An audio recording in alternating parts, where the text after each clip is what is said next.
같아요? 지금 국민의힘이 지지가 많이 올라가 있고 상당히 선거에서 긍정적인 효과가 나타난 걸로 또 판단할 수 있는데 거기에 대해서 우리 정 의원께서 좀 얘기 좀 해주시죠. 제가 우선 민주당부터 말씀을 드리면은 지금 현재 민주당의 상황은 그야말로 아수라장이요 막장으로 가는 것 같습니다. 지금 사천 공천 시위가 벌어져 가지고 이 이재명 대표가 성남시장 할 때 그 여론조사 용역을 하는 그러한 여론조사 기관을 동원해 가지고 소위 친문인사, 자기가 버겁다고 생각하는 사람, 자기가 이건 바람직함당하지 않는 사람들은 현직 의원들도 빼고 그렇게 여론조사를 해가지고 지금 반발이 극심에 다다르고 있습니다. 거기다가 하위 20%에 대해서 지금 통보를 하기 시작하는데 1번으로 반발한 것이 김영주 국회 부의장입니까? 영등포 갑이죠. 거기에서 탈당을 했습니다. 네, 그렇죠. 또한 박용진이라고 당내에서도 굉장히 신망이 있고 젊은 기술하고 자천 박용진 의원도 잘라버렸습니다. 근데 이게 오늘 내일 전부 20%에 통보를 하면 이게 난리 굿이 나는 겁니다. 이제 걷잡을 수 없어서 이재명 대표도 당황해가지고 자기 가까운 사람하고 연습회의를 계속하면서 추이를 보고 있는데 이게 수습될 수 있는 상황이 저는 아니라고 봅니다. 근데 반면에 국민의힘은 우리 한동훈 대표가 비교적 잘하고 있다고 생각을 합니다. 용산 소위 그 용산에서 나온 비서관이나 검찰 인사들에 대해서 하나의 특혜도 주지 아니하고 중진들은 전부 재배치하는데 중진들이 다 수락을 하고 비교적 뭐 일부는 조금 반발도 있지만은 굉장히 자유스럽게 자연스럽게 잘 되어가고 있기 때문에 이게 바로 여론조사에서 나오고 있습니다. 과거와는 정반대 현상인 것 같아요. 과거에는 야당에서 조용했고 여당이 말이 많았는데 예. 이 여론조사 보면은 뭐 최근에 한 두 군데 여론조사를 보면은 이제 당이 역전이 돼가지고 국민의힘이 한 7% 좀 앞서고 있고. 그렇습니다. 그다음에 그 서로의 총사령관인 한동훈과 이재명 서로의 지지율은 한 15% 정도 차이가 나고 있습니다. 이렇게 해서 국민의힘은 수습해가고 저거는 굉장히 복잡하고 거기다가 아까 말한 그 준연동 비례대표제에서도 서로 순번을 놓고 지역구 서로 어디를 갖다 주고 받느냐는 거래에 이 굉장히 잡음이 많기 때문에 앞으로 개선될 여지는 거의 없다고 저는 생각을 합니다. 네. 더불어민주당 지지율이 그 사실은 국민의힘하고 처음에는 비슷했어요. 흐름이. 근데 이제 지금 격차가 굉장히 심하잖아요. 지금 정 의원 말씀대로 저기 제가 가져온 자료를 보면은 한국사회여론연구소 SOY 거기서 지난 15, 16일 조사한 게 있어요. 거기 보면은 국민의힘과 민주당이 각각 44.3%, 그 다음에 37.2%요 차이입니다. 그러니까 굉장히 이제 7.1%포인트 차이예요. 정당 지지율이. 그거는 오차범위 밖에 아닙니까? 그러니까 그거는 굉장히 근데 그 원인은 어딘가 하고 저희들이 분석을 해보니까 민주당이 미실 공천하고 있고 또 사천 공천하고 있고 지금 이재명 사당화한다.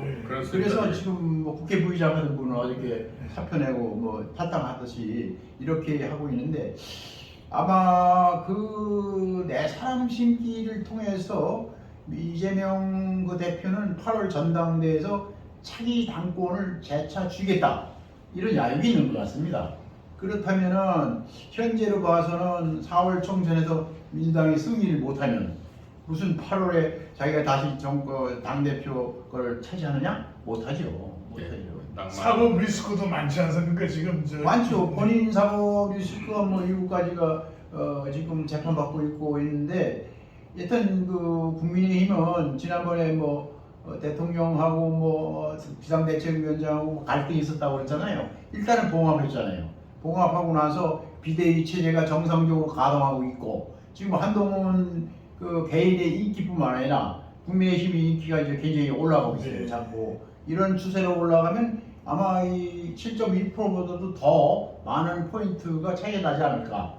지금 현재 이제 총선 50일밖에 안 남았는데 이제 그렇습니다. 그런 상황이고, 그러나 이제 이재명 대표 쪽 여기는 뭐 아까도 말씀드린 대로 미술회의 이거 엊그제도 그 들통이 났잖아요. 그러니까 이제 저기입니까 동작을의 이수진 그 이제 나경원 의원하고 뭐 판사 출신. 그 사람이 직접 전화를 뭐 불평을 하니까 이 대표가 직접 전화를 했다는 거 아닙니까? 당신은 거기 모자라서 안 된다 이렇게 해서 언론에 다 보도가 됐어요.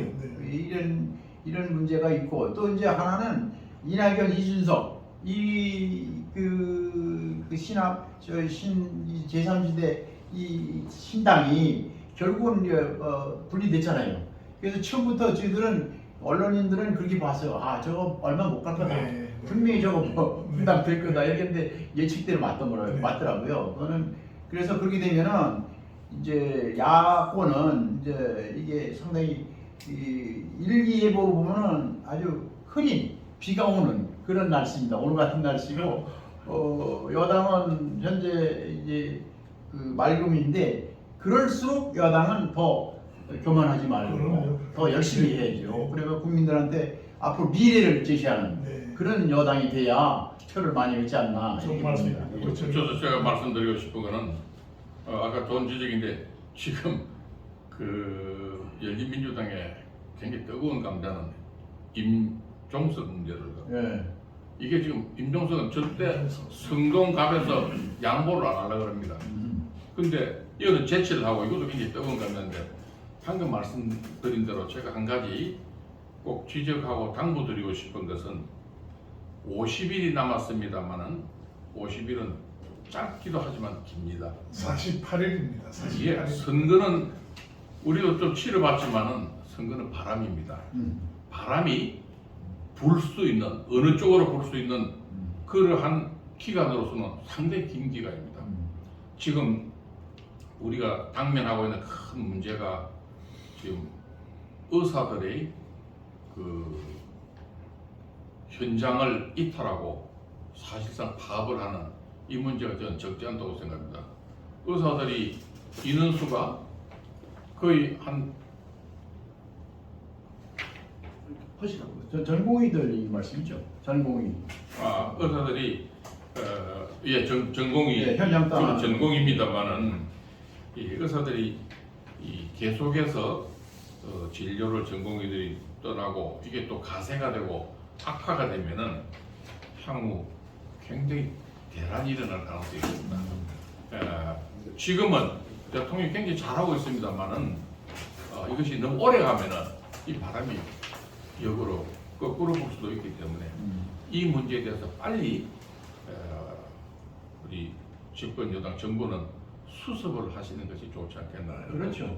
그렇습니다. 봄바람이라는 게 원래 방향이 없어요. 이쪽으로 불다가 저쪽에 불었다가 봄바람이 원래 그런데 그 전공의들은 뭐 다 보도를 통해서 이미 다 나오고 했습니다만 외국에 살아보면은 저렇게 의사들이 자기들이 무슨 인원을 증원하는 걸 관여한다든가 제한하는 일은 없었습니다. 그렇다고 또 증원한다고 파업을 하는 것도 없고, 어저께 저도 이제 그 칼럼을 하나 썼습니다만 앞으로 우리가 제일 문제가 우리 인구가 감소가 된다고 하지만은 노인 인구가 말이죠. 내년도에는 우리가 이제 노령화가 얼마면 20%가 됩니다.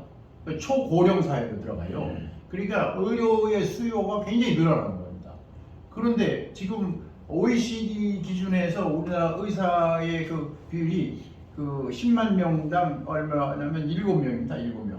OECD 평균 기준이 14명입니다. 14명이 필요한데 우리 절반. 그래서 이같이 사당화한 더불어민주당이 또다시 입법 독재 국회가 탄생하지 않도록 현명한 국민들의 판단이 절실히 요구된다고 하겠습니다. 긴 시간 대단히 감사합니다. 네, 감사합니다. 수고하셨습니다. 아,